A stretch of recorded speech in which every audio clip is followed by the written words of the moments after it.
আমি দেশের স্বার্থে ও রাষ্ট্রীয় স্বার্থে ও জনগণের স্বার্থে একটি কথা বলছি।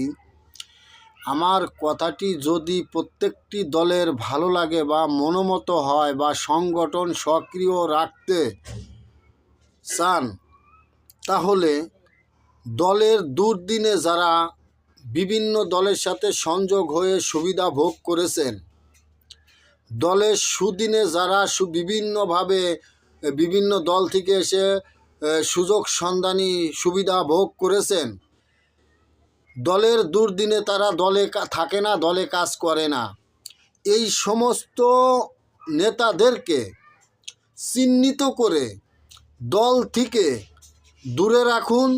তাহলে দলে সাধারণ ভোটাররা, সাধারণ কর্মীরা সক্রিয়ভাবে দলের কাজ করবে ও দেশের কাজ করবে, দেশের মঙ্গল বয়ে আনবে, দেশের কল্যাণ হবে সাধারণ ভোটার ও সাধারণ কর্মীদের জন্য। আপনি দেখবেন দলের কিছু লোক আছে, তারা সবসময় সুবিধা খুঁজে সুবিধাবাদী হয়ে বিভিন্ন দলের সুযোগ সন্ধানী ভোগ করে এবং দলের সুসময়ে তারা থাকে, দুঃসময়ে তারা দলের মধ্যে বা দলের পাশে থাকে না। এটাই হয়েছে এক শ্রেণীর নেতা কর্মীদের চরিত্র।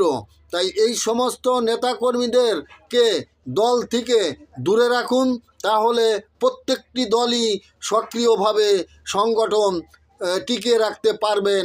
এটাই আমার প্রত্যাশা, এটাই আমার অনুতপ্ত ব্যক্ত করলাম। আপনাদেরকে ধন্যবাদ জানাই। ভালো থাকবেন ইনশাআল্লাহ।